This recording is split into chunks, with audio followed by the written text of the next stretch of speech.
Hello बच्चों, कैसे आप सब। आशा करता हूँ कि आप बहुत अच्छे होंगे, मज़े में होंगे और अपनी बोर्ड परीक्षा की तैयारी में ज़ोर शोर से लगे होंगे। आप सभी की सहायता के लिए हमने पिछले 10 वर्षों में सभी और ऑब्जेक्टिव टाइप जो क्वेश्चन है उसको डिटेल में एनालिसिस किया है। इसे हम एक वीडियो सीरीज बनाए। इस पूरे सीरीज का ये पार्ट 3 है। हम इस वीडियो में विज्ञान विषय के अंतर्गत जो 2016 में पूछे गए जो प्रश्न था, दोनों सीटिंग का, फर्स्ट सीटिंग और सेकंड सीटिंग है, उसे हम पूरे डिटेल में एनालिसिस किया है। तो इससे आप वीडियो के अंत तक बने रहिए, देखिए और समझिए।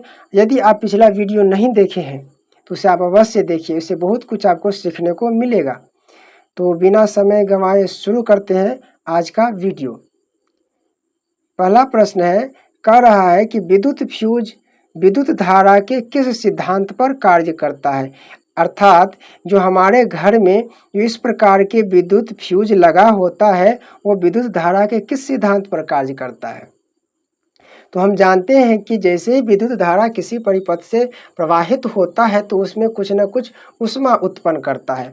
जब अगर कहीं पर शॉर्ट सर्किट होता है तो उस तार का ऊष्मा बहुत अधिक बढ़ जाता है और ऊष्मा अधिक बढ़ जाने के कारण इसमें जो लगे जो पतले तार होते हैं वो टूट जाता है, जिससे परिपथ भंग हो जाता है और हमारे जो सामान होते हैं या बच जाता है विद्युत उपकरण का।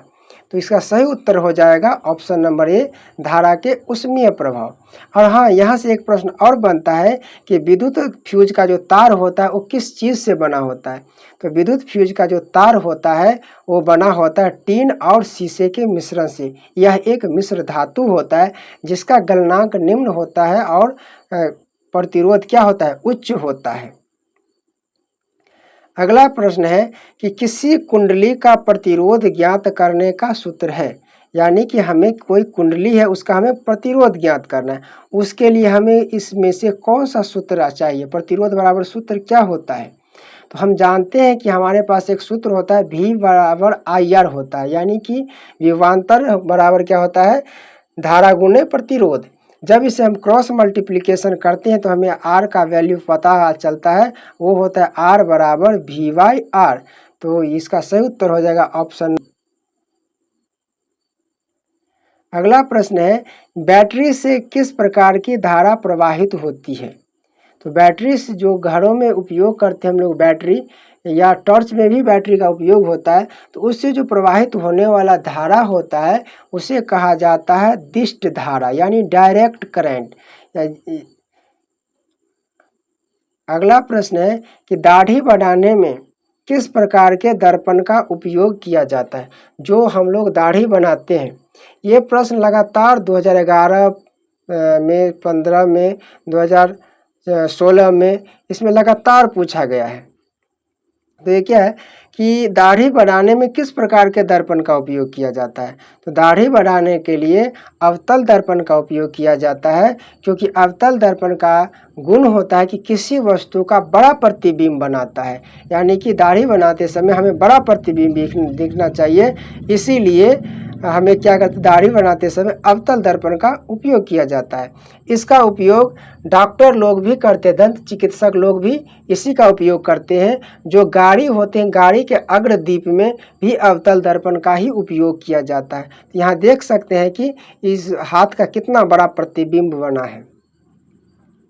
अगला प्रश्न है कि विभवांतर का एसआई मात्रक क्या है।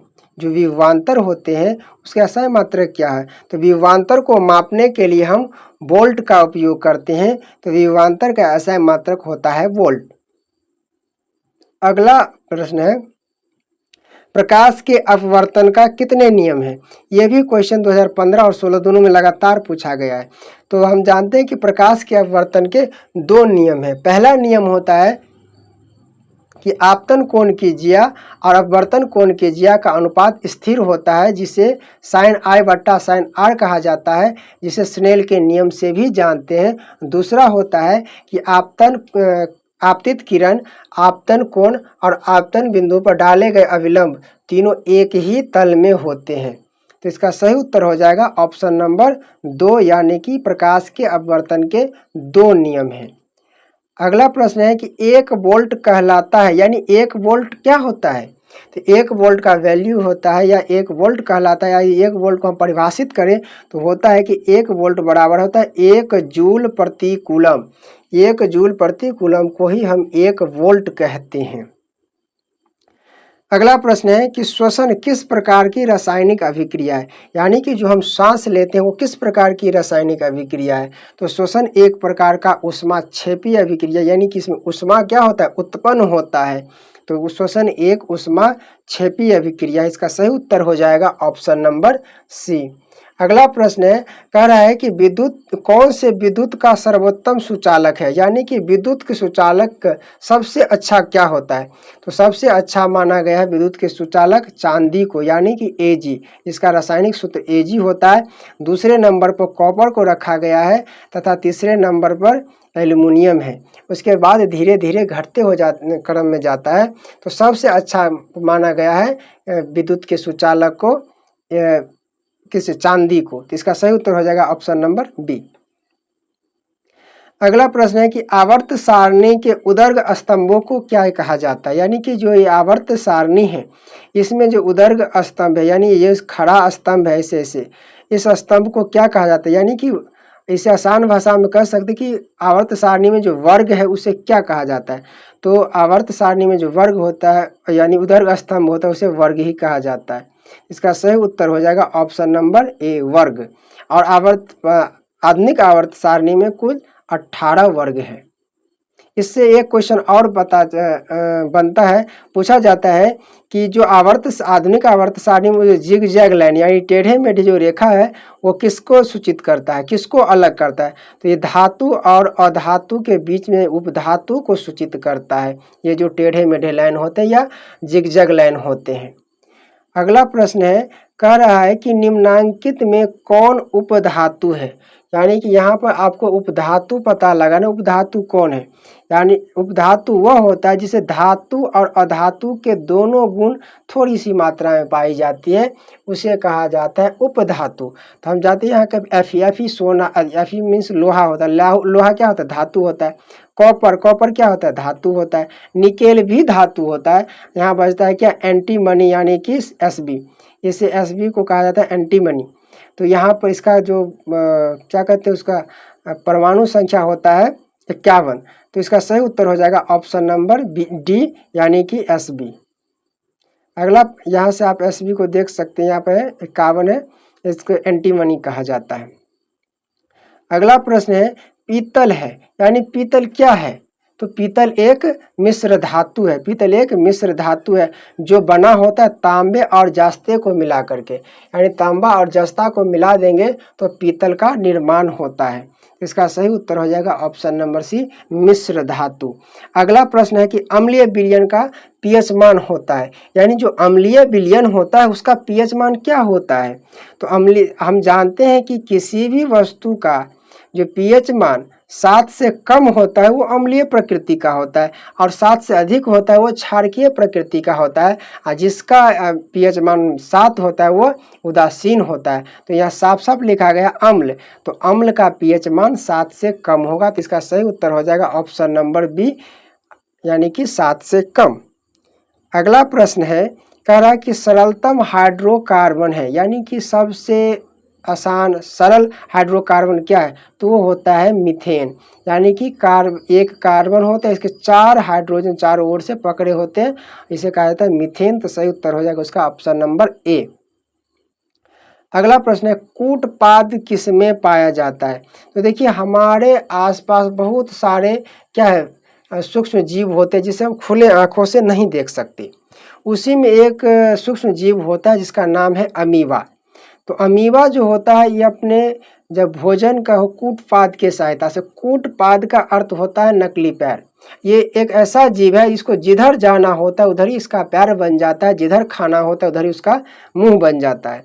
तो जो इस प्रकार से इसमें जो निकले हुए जो डाली के समान है उसे ही क्या कहा जाता है, कूटपाद कहा जाता है, कूटपाद। तो इसका सही उत्तर हो जाएगा ऑप्शन नंबर सी, अमीबा में पाया जाता है कूटपाद। अगला प्रश्न है कि पुष्पी पौधे में लैंगिक जनन होता है, यानी कि जो पुष्पी पौधे होते हैं उसमें लैंगिक जनन किसके द्वारा होता है। तो हम जानते हैं कि पुष्प यानी पेड़ पौधे का जो जनन अंग होता है वो होता है उसका फूल होता है। तो इसका सही उत्तर हो जाएगा ऑप्शन नंबर बी, यानी कि फूलों के द्वारा। अगला प्रश्न है कि निम्न में से कौन उत्सर्जी अंग है। उत्सर्जी अंग का अर्थ क्या होता है, यानी कि हमारे शरीर से जो चीज बेकार चीज होता है, जो वर्ज्य पदार्थ होता है वो बाहर की ओर निकलता है, उसे ही कहा जाता है उत्सर्जी पदार्थ।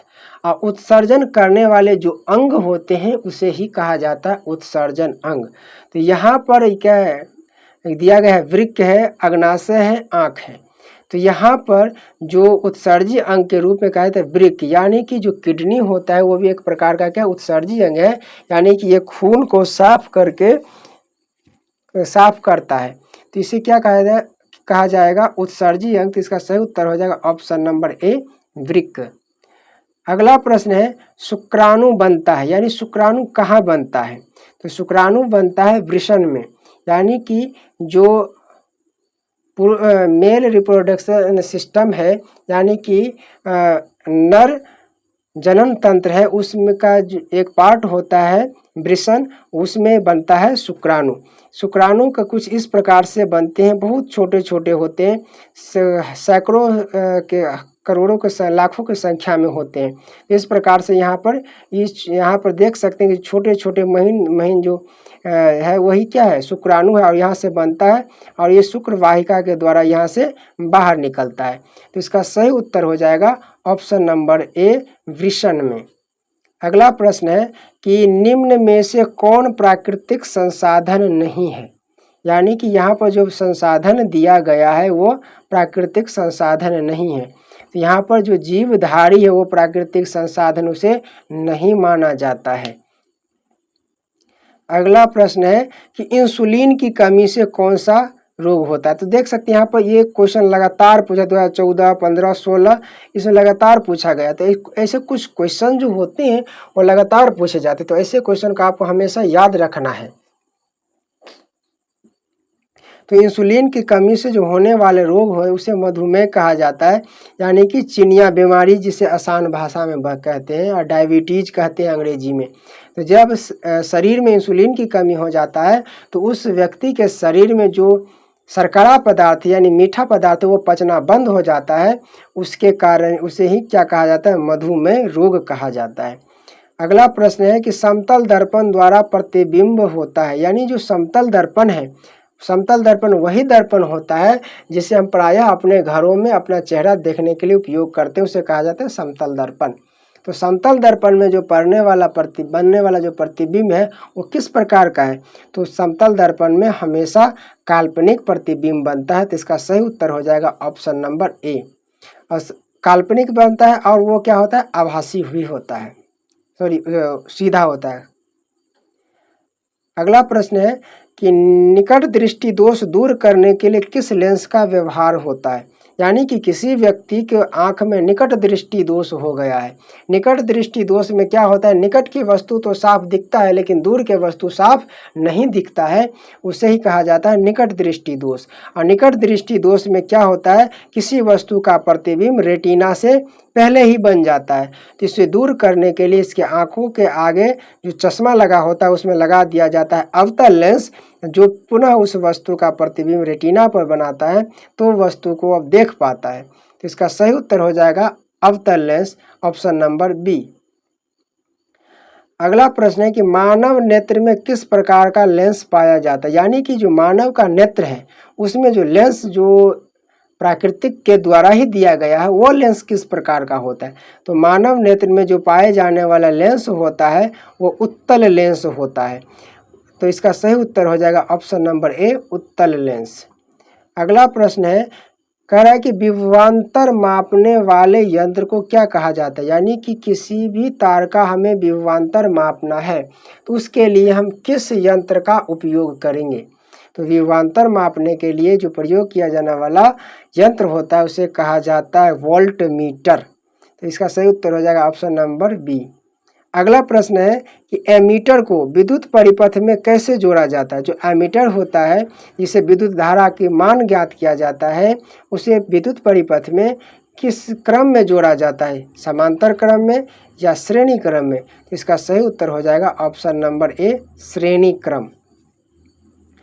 अगला प्रश्न है कहा कि विद्युत धारा का एसआई मात्रक, विद्युत धारा जो होता है उसको अगर मापेंगे तो किस चीज़ में मापेंगे, यानी उसके लिए मात्रक का उपयोग होता है, उस मात्रक को कहा जाता है एम्पियर। तो विद्युत धारा का एसआई मात्रक एम्पियर होता है और एसआई मात्रक बहुत ही इम्पोर्टेंट है, इसीलिए आप जितना एसआई मात्रक बताया जा रहा है उसे आप रट लीजिए, याद कर लीजिए जैसे हो, लेकिन याद कर लीजिए। तो इसका सही उत्तर हो जाएगा ऑप्शन नंबर डी। अगला प्रश्न है किसी लेंस के द्वारा सिर्फ काल्पनिक प्रतिबिंब बनता है, यानी ऐसा कौन सा लेंस है जिसमें केवल और केवल काल्पनिक यानी कि आभासी प्रतिबिंब बनता है और आभासी प्रतिबिंब हमेशा सीधा होता है। तो वो लेंस है अवतल लेंस, यानी अवतल लेंस हमेशा किसी वस्तु का जो प्रतिबिंब बनाएगा वो काल्पनिक और सीधा बनाएगा। उत्तल लेंस किसी वस्तु का प्रतिबिंब हमेशा वास्तविक बनाएगा और उल्टा होगा। वास्तविक प्रतिबिंब हमेशा उल्टा होता है, काल्पनिक प्रतिबिंब हमेशा सीधा होता है। तो इसका सही उत्तर हो जाएगा ऑप्शन नंबर बी। अगला प्रश्न है कि CuO+H2 यहाँ पे एक रासायनिक समीकरण दिया गया है, कहा कि यह किस प्रकार की अभिक्रिया है, यानी कि कॉपर ऑक्साइड पर जब हाइड्रोजन डालेंगे तो कॉपर और जल का निर्माण होता है। यह किस प्रकार की अभिक्रिया है, ये उपचयन है, अपचयन है, उदासीनीकरण है या रेडॉक्स है।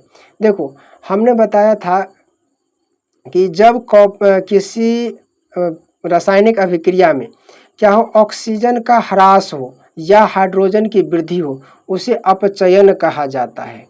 और जब किसी रासायनिक अभिक्रिया में हाइड्रोजन की क्या हो, ह्रास हो और ऑक्सीजन की वृद्धि हो, उसे उपचयन कहा जाता है। और जब ये दोनों अभिक्रिया एक साथ होता है तो उसे रेडॉक्स अभिक्रिया कहा जाता है। तो इस रासायनिक अभिक्रिया में ये दोनों काम हो रहे हैं, ऑक्सीजन का ह्रास भी हो रहा है और हाइड्रोजन की वृद्धि भी हो रहा है। तो इस स्थिति में क्या होगा, यानी ऑक्सीजन की यहाँ से क्या हो रहा है, ह्रास हो रहा है, इसमें ऑक्सीजन की क्या हो रही है, वृद्धि हो रही है। तो ये दोनों काम उपचयन और अपचयन दोनों एक साथ हो रहा है, तो इसे कहा जाएगा रेडॉक्स अभिक्रिया। इसका सही उत्तर हो जाएगा ऑप्शन नंबर डी।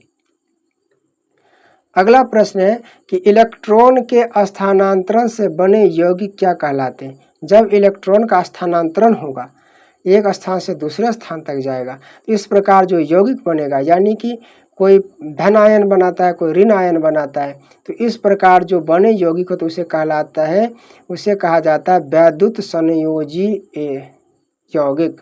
इसका सही उत्तर हो जाएगा ऑप्शन नंबर बी। अगला प्रश्न है कि पीतल उदाहरण है। देखो फर्स्ट सीटिंग में भी पीतल का पूछा गया था और सेकंड सीटिंग में भी पीतल का पूछा गया है। तो पीतल जो है क्या है, बताए थे मिश्र धातु का उदाहरण है, जो किससे बना होता है, तांबा और जस्ते के मिश्रण से। तो सही उत्तर हो जाएगा ऑप्शन नंबर सी।